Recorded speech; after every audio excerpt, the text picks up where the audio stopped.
Pwede na itong walang plastic. So nasa inyo lang. Lagyan nyo pa ng plastic cover. Ayan na po. Ayan na po ng ayan na po mga kapatid. Nilagyan na po ng sulat ni Garnix Kalupa. Tapos tayo naman po ay mag-stamping. Royal Blue po sa ating ni Garnix mga kapatid. Kulay maroon, marble.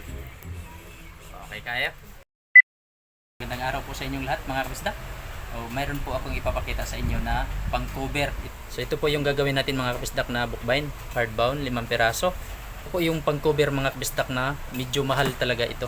Kaysa yung mga ordinary lang na pang-cover natin na paper cut. So yan.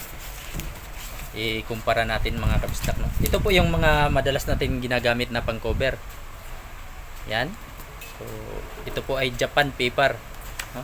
So, buffalo paper o kaya Japan paper, pareho lang naman po. Ito po ay, ang yarda naman nito ay 92 pesos lang po ang yarda nito. Ang tawag naman nito ay marble. So, yan po. Oh. Yung parang may mga design siya. So, yan po siya mga kabisdak, no? Compare po natin. Ito po yung maroon ng mga ordinary lang. Parang may design siya. Parang may mga guhit-guhit po siya. So yan po. Maroon din po siya, kaya lang marble po siya. Ang yarda naman po nito mga kabisdak ay 150. Ito naman po yung marble din siya na kulay green. Yan yung mga kabisdak.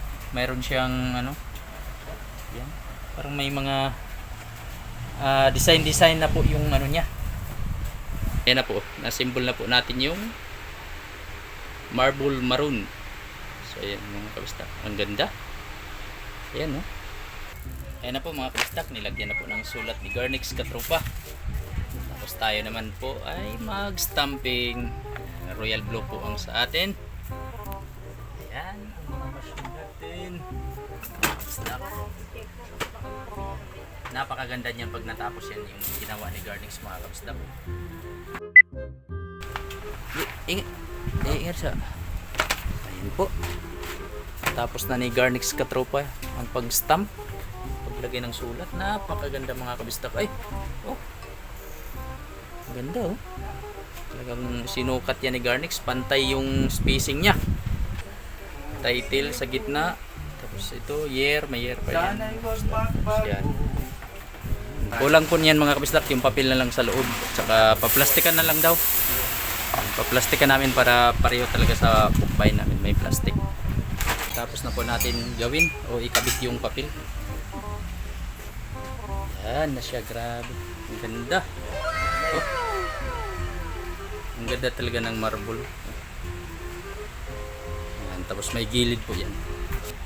Yung sulat niya sa gilid. Tapos yun. Sa yung harapan.